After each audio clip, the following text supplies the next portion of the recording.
Hey guys, Angry Joe here, and I am really excited to bring to you a gameplay impressions for King Arthur 2. Based off the prologue or the preview build I got my hands on. I'm not even sure if I can show you this, but I'm going to show it to you anyway. Hopefully I don't get in trouble. Basically, if you guys know, I was a huge fan of the original King Arthur.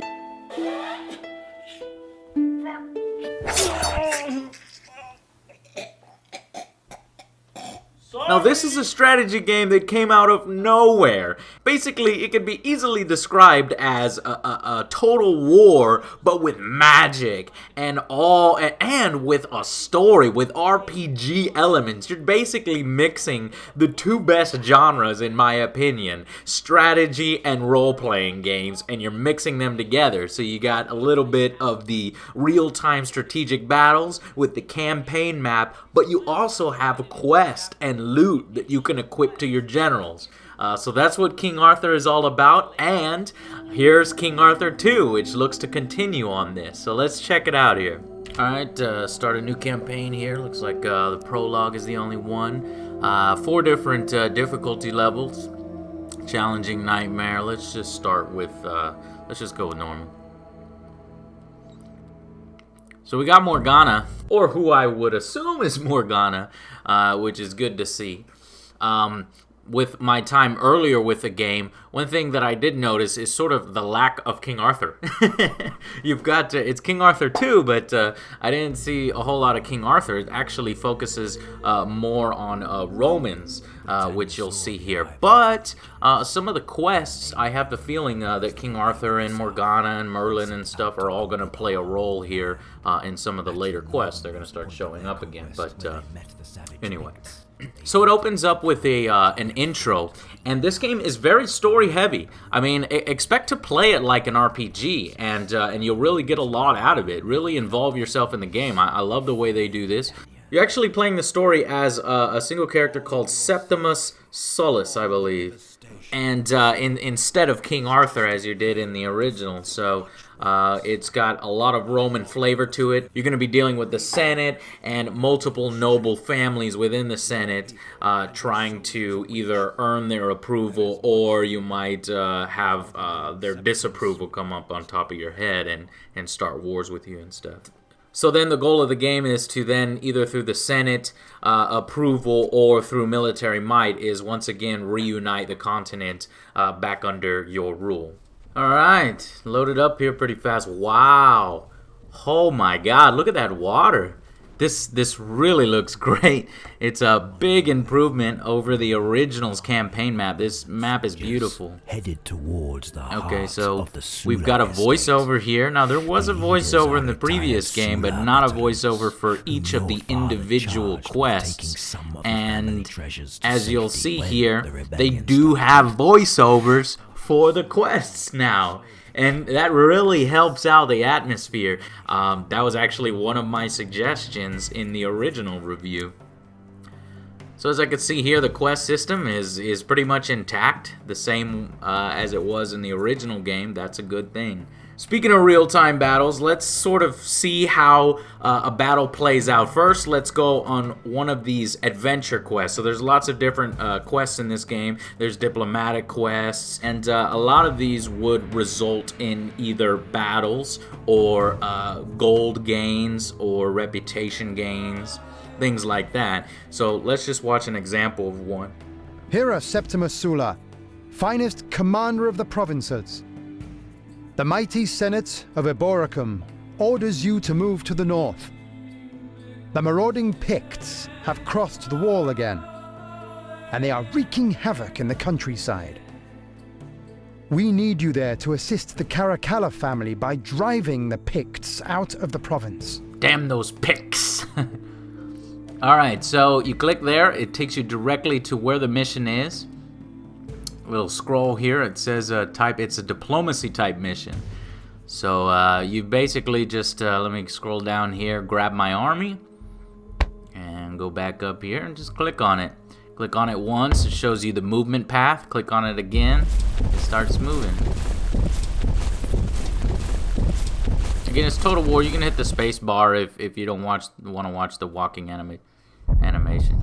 I bring a message from Cornelius Severus, my lord. The venerable senator received word that the Caracalla family means to negotiate with the Picts marauding on this side of the wall.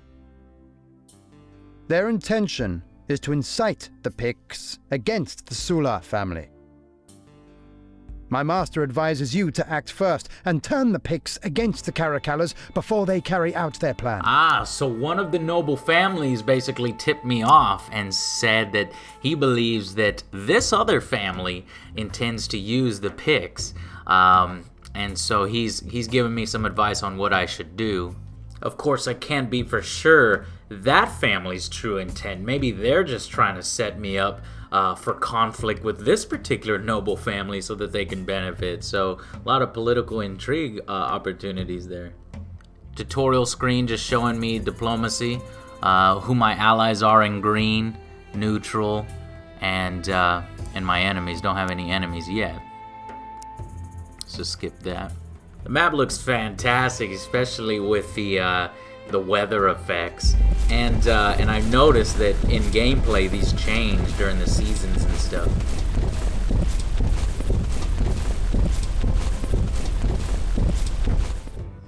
A Pict army broke through Hadrian's Wall and found refuge in a fortified Roman villa near the main roads. They are looting and plundering the Caracalla lands, constantly harassing the wealthy villages. Your scouts report that they are too weak to move deeper into the Roman lands, but they will surely continue wreaking havoc where they are. Thank you, Scout. Alright, so I have several options here. There's actually multiple tabs. There's moving against the Picts, and it gives me several options here. Not sure if you can see them. If I click on the multiple tabs, it gives me even more options. So the first tab has 2 options. This one has 3. This one has 3 as well, negotiations. So I could do negotiations with the Picts, and a lot of these have unknown consequences. So if you want to do these, you're not quite sure what would happen. So there's lots of different things here that you can do. Some will give you reputation for the noble family that the Picts are invading right now, and it will give you negative reputation to a different noble family for helping them out. But if you look here, I think I want to go with one of these unknown consequences because that's fun. I invite their leader to negotiate and try to set them against the Caracallas because those guys abandoned me. So, the Pict chieftain likes your way of thinking, but he also knows how strong the Caracallas are, and he doesn't want to look like a coward, but he wants to earn as much as possible. He wants 3,000 gold from you. So I can either pay this price or tell him it's too much. I'll pay it. And I have to give up 3,000 gold. I get 1 point to Tyrant, but +5 to Severus, who is that guy that was telling me that the Caracallas are scheming. And if you want to know, and so +1 to Tyrant will go on this map here, and depending on how you play the game, you can unlock new units and get new special abilities, whether you're Rightful or you're a Tyrant or you believe in the Old Faith or Christianity, which is also adds to the replayability on top of all these different branching paths in the individual quests. But now let's just go back and say that rather I wanted to pick one of the battle options. One of the options that's going to lead me to direct conflict with the Picts. And with that, we'll jump into a battle so we can show you that. And then I'll give you my final impressions. Oh boy, maybe I shouldn't have done that. Quick assessment here. We've got trolls, we've got wolves, we've got Picts, and some flying demon looking guys. The weather is daytime, enemy magic shield 35, which is a new mechanic. Oh crap. Let's get in here. Okay, let's do this. A little cinematic flyby. There's my army. Cool little camera blur effect. Okay, so in King Arthur, they have these objectives, which is cool. You could take over these points here, and you earn bonuses, whether that's, magical attacks or, magical resistance for your troops and things like that. This camera flyby will show you all the different areas that you can capture on the map. And what it does is it allows smaller forces to compete with bigger forces if you're able to capture and hold these points. Okay, so deployment, just like in Total War. Camera, using my keyboard keys here for the camera. Simple enough to operate, yeah. The UI is pretty big. Those dragons on the UI kind of hide some of the units. They went for a more artistic approach here rather than a minimalist approach. So let me see what kind of units I've got. I got legionnaires and archers and alright. Click once, they move regular speed, double click for run. Let's have one of these cavalry units capture this point. Not really sure what these meters are on the cavalry that keep filling up. I'm sure one of the tutorials will cover that, or the game manual. I'm really digging the music in this game. It's really well done. The ambient music on the campaign map and the battle music are really pro quality. Gets me in the mood.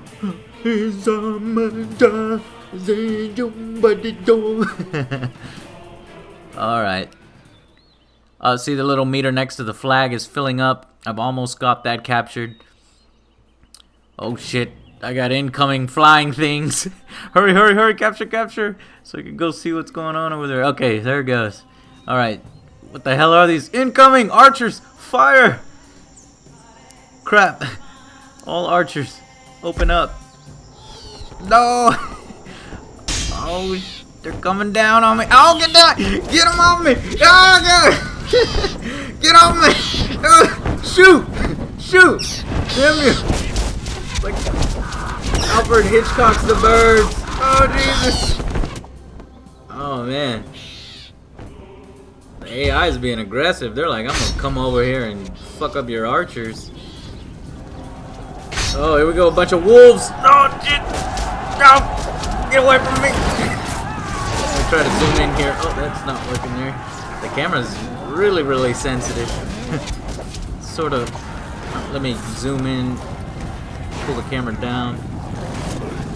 Kind of hard to get the camera where I want it. Oh, backup enemy forces supporting the wolves. And we are taking a lot of incoming archer fire. Oh, giants in the trees. Fucking up my forces. Get him. Alright, where's my hero? Where's my hero? There he is. Get some power abilities going. He's fighting a giant right now. Get him, get him, get him. Shit. Yeah, we got him. More carnage happening over here. Alright, so let me try to set up one of these magical abilities. So you got these abilities up top here, and on the left side here, this is a Scarlet Mist, which causes damage. Click on that, gives you a little area effect. And a little red mist is eating up all the enemies right there. That is cool. So that's what separates this game from, you know, Total War and other games like it, is the magical abilities on the battlefield. Each of the hero units or generals that you can equip with items and armor and magical items, they have these magical abilities that level up with them. So as they earn experience in battles, they can get new magical attacks, new abilities. Looks like these notifications are happening on the left-hand side of the screen. The UI is a little busy. I think just because they went for this artistic approach with these huge dragons rather than a minimalist approach. They're really proud of the artwork, which is good artwork, but... Alright, so my troops are coming out of the bushes, and the icon above it indicates that they're ambushing, which means they surprise the enemy. Get him! My hero leading the way. Yeah! Fuck him up! Sweet. I gotta say, these are pretty good graphics. It's an improvement over the original, especially that campaign map. And for a smaller developer like Neocore Games, who don't have like multi-trillion-dollar budgets like the big boys like, you know, EA and BioWare and stuff, it's pretty well done. And Sega. And that ability was powerful. I just executed the Scarlet Mist right there, and I just fucked them up. Tore them to pieces quickly. Ugh, I can't catch them. I need my cavalry here. So I could just select the cavalry from right here, double click. Okay, they're over here by the monument. So I just tore up the enemy forces. Now I'm just mopping up. They're in full retreat. They only have their archers left in this small unit in the middle of the map. So I'll just have everybody attack these guys. Hit them in their backs. Coming from the trees. Yeah! Sweet. Hell yeah. So since it's early on in the game, there's not a lot of hero units. There's just my guy, Septimus Solus. Septum Solus, or I don't know how to pronounce that.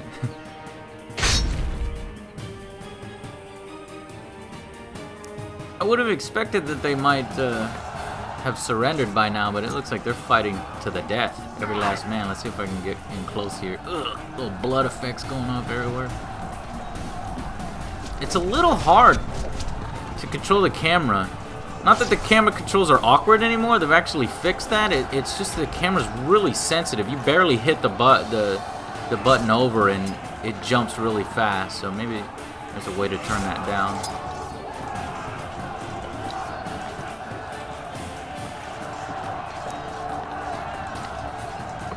Execute another one of these Scarlet Mists. Ah, look at it eat up the enemy troops. And they are gone. And that's what's so important, is for an enemy champion to be on the field and generate magic resistance. Which they explained to me was a new mechanic when I interviewed them last year.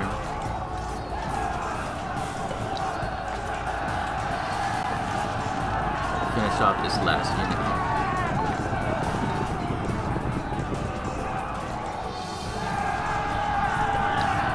And that's it. Victory. So that, ladies and gentlemen, is a little preview of King Arthur 2, and my initial impressions are it's every bit as good as the original. Graphics have been updated. They got a few new mechanics, and they've addressed some of my concerns, especially from my review. So the game is looking good, shaping up really well. I'd recommend it. It's taken the two best genres, in my opinion, role-playing and strategy war games, and combining them in one. It's due out this January the 27th. This was a prologue campaign. I'm not sure if they're going to have it in if this is actually going to be the demo that's released later or not, but from what I've played, I'm really highly encouraged by it, and I think that you guys should put this one on your radar. So stay tuned for my full review of the game when it releases, and I'll see you guys on the next Angry Joe Show.